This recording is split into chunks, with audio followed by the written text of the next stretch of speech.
चिकित्सा एवं स्वास्थ्य विभाग ने मौसमी बीमारियों पर विशेष ध्यान दिया है। ग्रेटर में शुक्रवार से विशेष अभियान शुरू किया गया है। जिन क्षेत्रों में डेंगू के मामले सामने आए हैं वहां बुखार का सर्वेक्षण किया गया।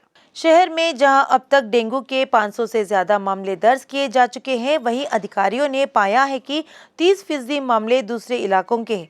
यहां इलाज कराने के बाद बाकियों के स्वास्थ्य पर अधिकारी लगातार नजर रखे हुए हैं। हैदराबाद के जिला चिकित्सा अधिकारी डॉक्टर वेंकटी ने बताया कि शुक्रवार शाम 5 बजे तक 1000 घरों के बुखार का सर्वे किया गया। इनमें से 178 लोगों में सामान्य बुखार के लक्षण पाए गए और दवाएं बांटी गई। बस्ती दवाखानों और यूपीएचसी को भी सिफारिश की।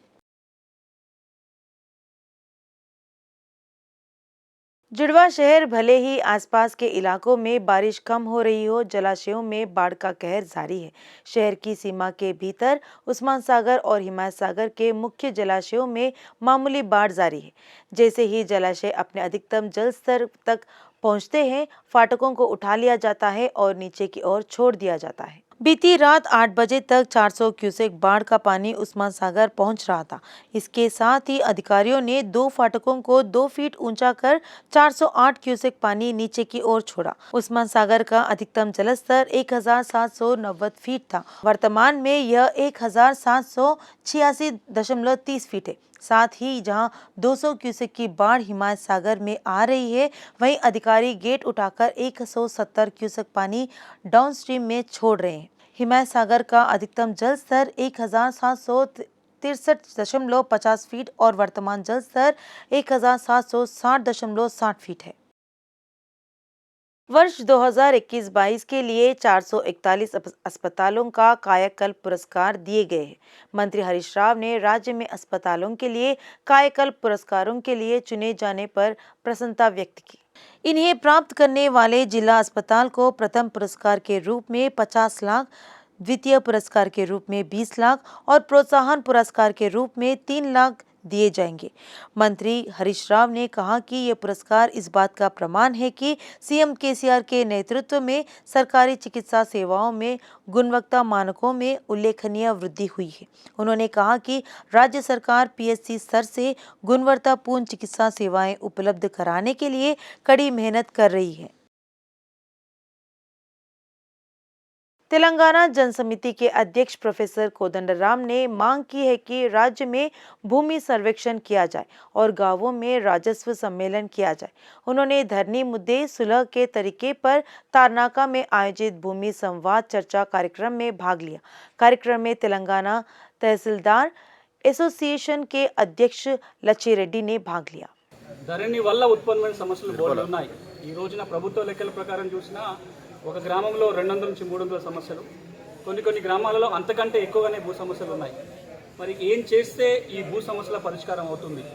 సమస్యలు ఉన్న వాళ్ళు కూడా ఎక్కువ మంది చిన్న సన్నకారు రైతులు, పేదలే ఉన్నారు। ముఖ్యంగా పోడు భూములకు సంబంధించిన సమస్య కావచ్చు, అసైన్మెంట్ భూముల సమస్య కావచ్చు, పట్టా భూములు నిషేధిత ఆస్తుల జాబితాలో చేరిపోవడం కావచ్చు, సాదా బైనామాలకు సంబంధించి కావచ్చు, మొత్తానికి ఏదైతేనేమి భూమి ఉంది కానీ ధరణికి ఎక్కలేదు, ధరణికి ఎక్కింది పాస్ పుస్తకం రాలేదు, విస్తీర్ణాలు తప్పు ఉన్నాయి, సర్వే నంబర్లు మిస్ అయినాయి, భూమి వచ్చిన విధానం తప్పుపడింది, పట్టా భూమి అయితే ప్రభుత్వ భూమి అని పడింది, ఇన్ని రకాల సమస్యలు ఉన్న నేపథ్యంలో ఈ రోజున అన్ని పక్షాలని చర్చకు ఆహ్వానించి పరిష్కార మార్గాలు వెతికే ప్రయత్నం చేశాం। అన్ని రాజకీయ పక్షాల నుంచి, సివిల్ సొసైటీ, ఎన్జిఓల నుంచి, ధరణి భూ సమస్యలతో పనిచేస్తున్న అందరినీ కూడా ఆహ్వానించి ఈ రోజున చర్చించడం జరిగింది।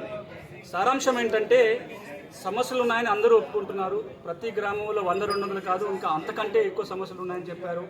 వారి అనుభవాల ప్రకారం ఏ సమస్యలు ఉన్నాయో కూడా ఈరోజు ప్రస్తావన జరిగింది। ఎట్లా రైతులు ఇబ్బందులు పడుతున్నారు, ధరలో ఉన్న లోపాలు ఏంటి కూడా ఎత్తి చూపుతూనే ఒక 4-5 కీలకమైన పరిష్కార మార్గాలను సూచించడం జరిగింది। పక్కా హక్కు పత్రాలను సాధించవలసినటువంటి ధరణి అనేది పుట్టుకతోనే అది ప్రజల హక్కులను హరించి ఒక ప్రక్రియను ప్రారంభించారు। రాష్ట్రంలో అనేక మంది పేద ప్రజలు రకరకాల పద్ధతుల్లో భూములు సంపాదించుకున్నారు। సంప్రదాయకంగా వాళ్ళ హక్కులను గ్రామం గుర్తించింది, వాళ్ళు కూడా హక్కులను అనుభవించిందో। కానీ ఎప్పుడైతే పట్టా పుస్తకం ప్రధానమైందో వాళ్ళ హక్కులు అనేవి ప్రశ్నార్థకంగా మారిపోయాయి। అది సాదా బైనామా కానీ, ఇనాం భూములు కానీ, లేకపోతే సీలింగు పట్టాలు కానీ డిజైన్డ్ భూములు కానీ ఇట్లాంటి అనేకమైనటువంటి హక్కుపత్రాలు అనేవి ఇవాళ ప్రశ్నార్థకంగా మారిపోయి పేద ప్రజలకు దొరికినటువంటి హక్కులన్నింటినీ తూట్లు పొడుస్తూ ఇవాళ ప్రభుత్వం ఈ భూమిని కైవసం చేసుకునే ప్రయత్నం చేస్తున్నది. ఈ నేపథ్యంలో ప్రభుత్వాన్ని అడిగే విషయం ఏంటంటే ప్రభుత్వం తప్పనిసరిగా ఆ పేదల హక్కులను గుర్తించే ప్రయత్నం చేయాలి. ఇప్పుడు జరిగే ప్రక్రియ మొత్తం కూడా హక్కులను గుర్తించే విధంగా ఉండాలి. నిషేధిత జాబితా పేరుతో ఇవాళ ఏ అణిచివేత జరుగుతున్నదో రైతుల మీద కానీ భూ యజమానుల మీద కానీ ఆ దాడి ఆగాలి, ప్రజల హక్కులకు రక్షణ దొరకాలని చెప్పి ఈ సందర్భంగా మేము డిమాండ్ చేస్తున్నాం. चावल खरीद के मामले में केंद्र द्वारा अन्याय किए जाने पर राइस मिलर्स एसोसिएशन ने चिंता व्यक्त की। Federation of south Indian rice millers association के प्रतिनिधि फिल्म नगर कल्चरल क्लब में मिले। South Indian rice millers association के अध्यक्ष देवेंद्र रेड्डी ने कहा कि यासंगी फसल के दौरान केवल कच्चे चावल खरीदने पर प्रतिबंध लगाना उचित नहीं है।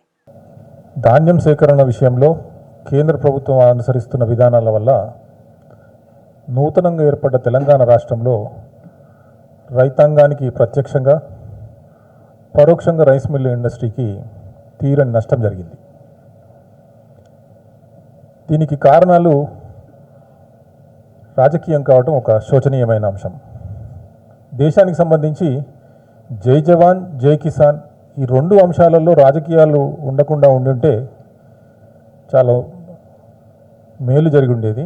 కానీ అలా కాకుండా ఇలా జై కిసాన్ నినాదంలో రాజకీయాలు చోటు చేసుకోవడంతో బియ్యం సేకరణ విషయంలో అసంబద్ధమైన ఆచరణకు సాధ్యం కానీ అనేక అంశాలు తెర మీదకి తీసుకొచ్చి కేంద్ర ప్రభుత్వం ఈ రోజున తెలంగాణ రాష్ట్రానికి తీరని అన్యాయం, తద్వారా వ్యవసాయ రంగం కుదేలవటానికి, దాని మీద ఆధారపడ్డ రైస్ మిల్లింగ్ ఇండస్ట్రీ కుదేలు కావడానికి, దాని తర్వాత తౌడు ఆధారంగా, పొట్టు ఆధారంగా, బూడిద ఆధారంగా లేదా ధాన్యం సేకరణలో పాలు పంచుకుంటున్న మహిళా సంఘాలు కానివ్వండి, హమాలీలు కానివ్వండి, ట్రాన్స్పోర్ట్ కార్మికులు కానివ్వండి, ఇలా అనేక లక్షల కుటుంబాల ప్రత్యక్ష ఉపాధికి తీవ్రమైన నష్టం కలిగిస్తూ, ఈ నినాదాలు కలిగిస్తూ రాజకీయ ప్రయోజనం పొందాలని చూడటం వల్ల ఈ విధమైన పరిస్థితులు ఏర్పడ్డందుకు మేము చింతిస్తూ ఉన్నాం.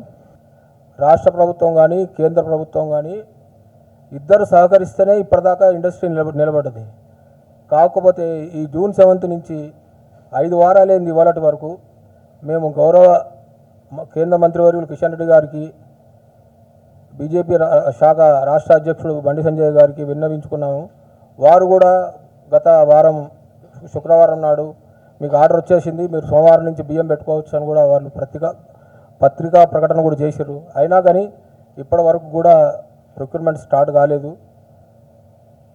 ఇప్పుడున్న పరిస్థితిలో ఏముందంటే మా రైస్ మిల్లర్ల వ్యతిరేకత వచ్చి ఆ రైస్ మిల్లర్లు రోడ్డుకి ఎక్కుతాము, రైలుకి ఎక్కుతాము, అనేక కార్యక్రమాలు చేపడతాము. మీ రాష్ట్ర అసోసియేషన్ ఏది విధంగా కూడా 40 రోజులైనా స్తబ్దతకు ఉన్నది. ఇప్పుడు ఈ వరదల వల్ల 10 లక్షల టన్నుల ధాన్యం పాడైంది. ఈ 10 లక్షల టన్నుల ధాన్యానికి సుమారు 2,500 కోట్లు అవుతుంది. ఈ 2,500 కోట్లు ఎవరు మాకు ఈ నష్టపరిహారం చెల్లిస్తారు మీరు తేల్చుకోండి. అప్పటిదాకా మీరు ఈ అసోసియేషన్లో ఏం చేస్తున్నారు, ఏం సంగతి అని వాళ్ళు గొడవ చేస్తున్నారు. पिछले 5 साल से लंबित वेतन संशोधन को तत्काल लागू करने के लिए सामान्य बीमा कर्मचारियों और पेंशन भोगियों ने देश भर में 1 दिवसीय धरना प्रदर्शन किया है। सार्वजनिक क्षेत्र के उद्यमों के निजीकरण को रोकने की मांग को लेकर बशीरबाग में विरोध प्रदर्शन किया गया।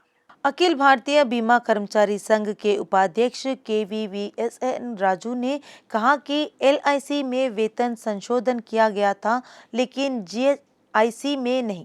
उन्होंने यह भी चेतावनी दी कि पेंशन योजना सभी पर लागू हो, नहीं तो सभी कर्मचारी एकजुट होकर स्थायी हड़ताल पर चले जाएंगे। ఈ రోజు గత 60 నెలలుగా ఏదైతే ఈ ప్రభుత్వ రంగ సాధారణ బీమా కంపెనీల్లో వేజ్ రివిజన్ అన్నది పెండింగ్గా ఉందో దాన్ని పరిష్కరించకుండా తాత్సారం చేస్తుంది. అందువల్ల ఉద్యోగులందరూ ఐక్యంగా జాయింట్ ఫోరం తరపున ఈరోజు దేశవ్యాప్తంగా ఒకరోజు సమ్మెని జయప్రదం చేస్తున్నారు. అందులో భాగంగానే ఇప్పటికైనా ప్రభుత్వం దిగి వచ్చి జిప్సా యాజమాన్యానికి అధికారం ఇచ్చి వెంటనే వేతన సవరణ సెటిల్ అయ్యే ప్రయత్నం చేయకపోతే ఈరోజు రాత్రి 7 గంటలకి జేఎఫ్టియు నాయకుల సమావేశం ఆన్లైన్లో ఉంది. ఆ ఆన్లైన్ సమావేశంలో మేము ఈ సమ్మెని జయప్రదం చేసిన అందరికీ కృతజ్ఞతలు చెప్పడంతో పాటు భవిష్యత్ కార్యాచరణని దాంట్లో భాగంగా 5 రోజుల సమ్మె లేకపోతే నిరవధిక సమ్మె అన్నది डिसाइड చేస్తా हूं। मारेडपल्ली पुलिस ने संकट में फंसे एक मजदूर की मदद कर उसे खतरे से बचाकर इंसानियत दिखाई। ड्यूटी पर मौजूद एक गश्त सिपाही ने एक व्यक्ति को देखा जिसे बिजली का झटका लगने से गिर गया। इससे सिपाही बिना किसी डर के उस व्यक्ति पर CPR किया और उसकी जान बचाई। बोनालू के दौरान मंदिर में काम कर रहे राकेश नाम के युवक को करंट लग गया और वह नीचे गिर गया। वहां गश्त कर रहे कांस्टेबल अब्दुल कादिर राकेश को प्राथमिक उपचार दिया और उनकी जान बचाई। उसे तुरंत एम्बुलेंस से अस्पताल ले जाया गया और इलाज किया गया। वरिष्ठ पुलिस अधिकारियों ने पीड़िता की जान बचाने के कादिर की तत्परता की सराहना की।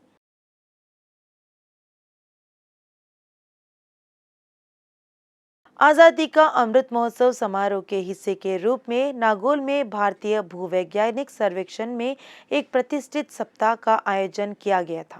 कार्यक्रम में मुख्य अतिथि GSI के अतिरिक्त महानिर्देशक जनार्दन प्रसाद मौजूद थे। 1891 में स्थापित GSI की उपलब्धियों और संगठन की गतिविधियों से स्कूलों और विश्वविद्यालयों के छात्रों को अवगत कराया गया।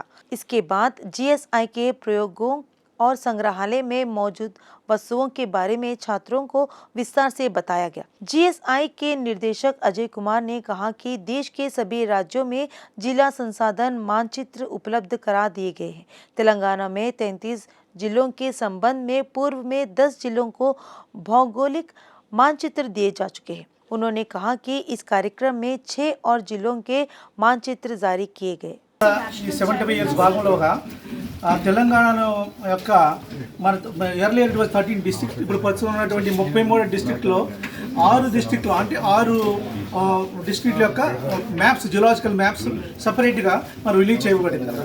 ఈ డిస్ట్రిక్ట్ రిసోర్స్ మ్యాప్లో ఏముంటుందంటే ఆ ఏరియా యొక్క జియాలజీ ఎట్లా ఉంది, రాక్స్ ఏమున్నాయి, గ్రానైట్ ఉందా, ఏముందా, ఆ రాక్ ఉందా, తర్వాత అక్కడ ఇటువంటి క్లైమేట్ ఉంది, జియోమార్ఫాలజీ ఎట్లా ఉంది, దెన్ నెక్స్ట్ కవర్ని తర్వాత ఏంటంటే అక్కడ సాయిల్ ప్యాటర్న్ ఎట్లా ఉంది, దెన్ నెక్స్ట్ కవర్ తర్వాత ఏమిటంటే అక్కడ ఏ విధమైన జియో టెక్నికల్ పారామీటర్స్ కానీ ప్రాజెక్ట్స్ కానీ ఏమైనా ఉన్నాయి, ఇవన్నీ కూడా ఆ యొక్క మ్యాప్లో డిస్ట్రిక్ట్ రిసోర్స్ మ్యాప్లో ఇది ఏంటంటే 1:2.5 మిలియన్ స్కేల్లో ఉంది. అంటే 1 centimetre is equal to 2.5 kilometres. అంటే ఎవరైనా ప్లానర్స్ కానీ మైనర్స్ కానీ ఏదైనా వెళ్ళేటప్పుడు ముందు ఇనిషియల్గా దాని యొక్క డేటా చూడటం వల్ల ఫిజిబిలిటీ స్టడీస్కి కానీ ఉపయోగపడుతుంది అనమాట. దాని తర్వాత 1:50,000 స్కేల్ అని డీటెయిల్ మ్యాప్స్ అని ఉంటాయి. DRM మ్యాప్స్ వల్ల అన్ని డిస్ట్రిక్ట్లు మన ఆంధ్రప్రదేశ్ కానీ తెలంగాణ కానీ పాతి ఉన్నాయి. కొత్తగా డిస్ట్రిక్ట్ అయినటువంటి 33 డిస్ట్రిక్ట్లు కూడా మనం తయారు చేయడం జరిగింది అనమాట. ఈరోజు 6th రిలీజ్ చేసాం. ఇంకా సార్ చెప్పినట్టుగా అనదర్ 10 కూడా రెడీగా ఉన్నాయి. విత్ ఇన్ 2 or 3 monthsలో కూడా అన్నీ కూడా రిలీజ్ చేస్తాం. तेलंगाना सूचना प्रौद्योगिक संघ जय मक्तल ट्रस्ट के वैश्विक अध्यक्ष संदीप कुमार मक्तलांग विश्व युवा कौशल दिवस मनाने के लिए एक नया कार्यक्रम शुरू किया। मक्तल निर्वाचन क्षेत्र में युवाओं के लिए कौशल विकास के तहत कौशल मक्तल नामक कार्यक्रम उपलब्ध कराया गया। इसके लिए स्किल मक्तल लोगों को टी-हब प्लेटफॉर्म्स पर अनावरण किया गया। जय मक्तल ट्रस्ट ఆధ్వర్యంలో యువతలో నియోజకవర్గ వ్యాప్తంగా నైపుణ్యాలను పెంచేదానికి ఎన్నెన్నో కార్యక్రమాలు జయమక్తల్ ట్రస్ట్ చేస్తూ ఉంది. సో అందులో భాగంగా ఇవాళ వరల్డ్ యూత్ స్కిల్ డే సందర్భంగా ఇవాళ కూడా ఒక గొప్ప కార్యక్రమాన్ని అంటే స్కిల్ మక్తల్ అనేటువంటి కార్యక్రమాన్ని ఒక లోగోని ఆవిష్కరించుకోవడం జరిగింది. సో ఇందులో భాగంగా మక్తల్లో ఉండేటువంటి యావత్ యువతకు పిలుపునిచ్చేది ఏంటిదంటే ప్రతి ఒక్కరు కూడా మనం అప్స్కిల్ చేసుకోవాల్సిన అవసరం ఉంది, మన నైపుణ్యాలను పెంచుకోవాల్సిన అవసరం ఉంది. అంటే యువతనే కాకుండా ప్రతి ఒక్కరు కూడా even degrees, master degrees, PhDs ఉన్న వాళ్ళు కూడా వాళ్ళ యొక్క స్కిల్స్ని అప్గ్రేడ్ చేసుకోవాల్సిన అవసరం ఉంది. జయమక్తల్ ట్రస్ట్ ఆధ్వర్యంలో సైబర్ సెక్యూరిటీకి సంబంధించి సైబర్ సెక్యూరిటీ నైపుణ్యాన్ని మనం పెంచినాము. యానిమేషన్ రంగానికి ఎంతోమంది కూడా యువతను హైదరాబాద్ తీసుకొచ్చి వాళ్ళకి ట్రైనింగ్ ఇస్తూ ఉన్నాము. అంతేకాకుండా స్పోర్ట్స్ విభాగంలో కావచ్చు, మిగతా ఎన్నెన్నో విభాగంలో, అగ్రికల్చర్ విభాగంలో, దాంతోపాటు హెల్త్ కేర్ విభాగంలో కూడా ఎన్నో కార్యక్రమాలని మక్తల్ యువతని దృష్టిలో పెట్టుకొని వాళ్ళకి స్కిల్లింగ్ ప్రోగ్రామ్ అనేది ఇవ్వడం జరిగింది. आसिया चैरिटी संस्थान जो लोग संकट में है उनकी लगातार मदद कर रहे हैं। हाल ही में यह संस्था 24 कैंसर पीड़ितों की मदद के लिए एक नया कार्यक्रम शुरू कर रही है, वो है वॉक फॉर होप। इन संस्था में कई युवा वॉलंटियर के तौर पर काम कर रहे हैं। अब तक इस संस्था ने कैंसर पीड़ितों के लिए सहायता प्रदान की है। कैंसर पीड़ितों के लिए दान एकत्र करने के एक हिस्से के रूप में संगठन के संस्थापक श्री राम ने कहा कि कैंसर पीड़ितों के लिए दान संग्रह के हिस्से के रूप में एक वॉकथॉन का आयोजन किया जा रहा है। इस महीने की 17 तारीख को जलविहार नेकलेस रोड पर इस संगठन के संस्थापक श्री राम ने भाग लेने और कैंसर पीड़ितों के साथ खड़े होने के लिए कहा। ఈ ప్రోగ్రామ్ చూస్తున్న ప్రతి ఒక్కరందరికీ 24 మంది పిల్లలకి ఆర్థిక సహాయం చేయవలసిందిగా కోరుతున్నాము. అదేవిధంగా ఈ కార్యక్రమంలో అందరూ పాల్గొని కార్యక్రమాన్ని విజయవంతం చేయవలసిందిగా కోరుతున్నాము. ఆసియా హైదరాబాద్ అనేది మొత్తం 23 సిటీస్లో వర్క్ చేస్తున్నాము. ఆసియా హైదరాబాద్ హెడ్ ఆఫీస్గా వర్క్ చేస్తున్నాము. హైదరాబాద్ నుంచి మినిమం 300 మంది వాలంటీర్స్ ఉంటాము. సో ఈ ప్రోగ్రామ్కి ఎంతోమంది గెస్టులు, చీఫ్ గెస్టులు కూడా వస్తున్నారు. కావున ప్రతి ఒక్కరూ ఈ కార్యక్రమంలో పాల్గొని విజయవంతం చేయవలసిందిగా కోరుతున్నాం. సో ప్రోగ్రామ్ నేమ్ వచ్చేసరికి వాక్ ఫర్ హోప్. ఇది 8వ ఎడిషన్. గత 7 సంవత్సరాల నుంచి 7 వాకథాన్ కార్యక్రమాలను కండక్ట్ చేశాము. 8వ ఎడిషన్ వచ్చేసరికి జలవిహార్ నందు జూలై 17వ తారీఖు ఉదయం 6 నుంచి 10 వరకు జరుగుతుంది. దీని యొక్క మెయిన్ ఉద్దేశం 24 మంది క్యాన్సర్తో బాధపడే చిన్నపిల్లలకి ఆర్థిక సహాయం అందించడం, అదేవిధంగా క్యాన్సర్ సంబంధించిన అవేర్నెస్ క్రియేట్ చేయడం.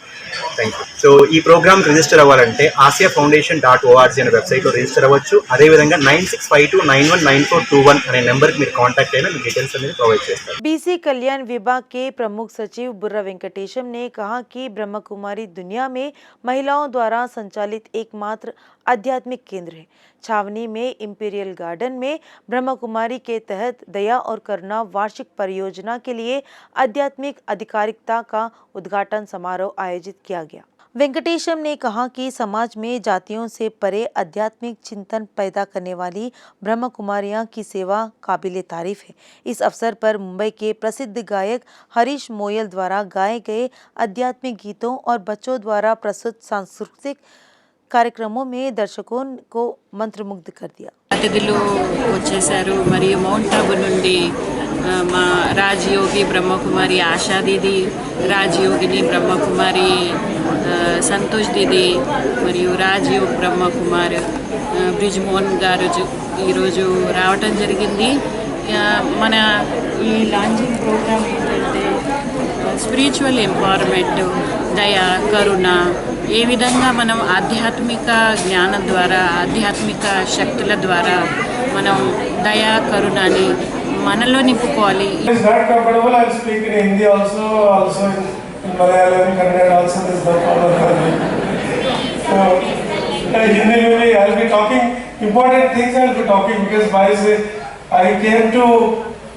Mount Abu way back in 2000 when I was Commissioner Warangal Municipal Corporation. और सभा में पधारे हुए ईश्वरी संतान भाई बहनों, अभी अभी हमने भ्राता जी की बात सुनी. कुछ जो इंग्लिश हिंदी में बोला मेरी समझ में आया.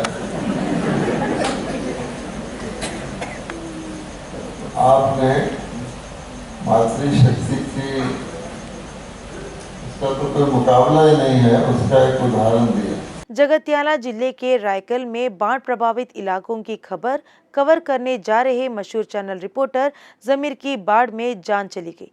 जवाहर नगर निगम अंतर्गत बालाजी नगर में अंबेडकर की प्रतिमा के पास कैंडल लाइट रैली निकाली गई. उन्होंने सरकार से जमीर के परिवार को तुरंत अनुग्रह राशि घोषित करने की अपील की. ఒక జర్నలిస్ట్ జీవితం అంటే ప్రజలకు అంకితం. తాను ఎలాంటి స్వార్థం లేకుండా నిస్వార్థంగా ప్రజలకు వార్తలు అందించి ముందు ఇవ్వాలనే తపనతో ముందుకెళ్ళి అకృతంగా వెళ్ళి తన ప్రాణాలను పోగొట్టుకున్నటువంటి జమీర్ కుటుంబానికి రాష్ట్ర ప్రభుత్వం అన్ని విధాలా ఆదుకొని ఆయన కుటుంబానికి ఆయన పిల్లలకు కూడా విద్యను అందించాలి. ఇలా కూడా ఎన్నో ప్రమాదాలలో ఒక జర్నలిస్టు ప్రాణాలు కోల్పోతున్నారు. రోడ్డు ప్రమాదాలలో కావచ్చు, ఇంకా వేరే ప్రమాదాలలో కావచ్చు. అంటే ఇలాంటి జర్నలిస్ట్ కుటుంబాలను ప్రభుత్వం ఆదుకొని వారి కుటుంబాలకు ఒక వెన్నుదన్నుగా ఉండాలని ఒక జవహర్లాల్ జర్నలిస్టు తరఫున మేము విజ్ఞప్తి చేస్తున్నాం తెలంగాణ రాష్ట్ర ప్రభుత్వం. గ్రామంలో మొన్న గత 4-5 రోజులు పడిన వర్షానికి వర్షకుల్లో అక్కడ చిక్కుకోవడంలో జర్నలిస్ట్ జమీర్ వార్త సేకరణకై అక్కడ వెళ్ళి విధి నిర్వహణలో ప్రాణాలు పోగొట్టుకున్నాడు. రాష్ట్ర ప్రభుత్వం స్పందించి అతనికి 25 లక్షల ఎక్స్గ్రేషియా ఒక ప్రభుత్వ ఉద్యోగం అతని కుటుంబాన్ని ప్రకటించి తొందరనే వెంటనే ఆదుకోవాలని నేను మనవి చేస్తున్నాను.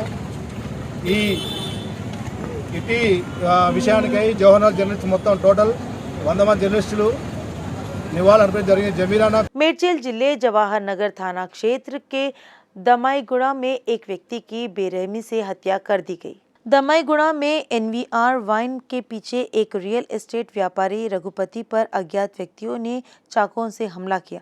गंभीर रूप से घायल रघुपति को स्थानीय अस्पताल ले जाया गया। हालत चिंताजनक होने से उसे सोमाजीगुड़ा यशोदा अस्पताल में स्थानांतरित कर दिया गया। वहां इलाज के दौरान रघुपति की मौत हो गई। मृतक रघुपति पहले हत्या के एक मामले में आरोपी था। मौके पर पहुंची जवाहर नगर पुलिस ने जांच शुरू कर दी है।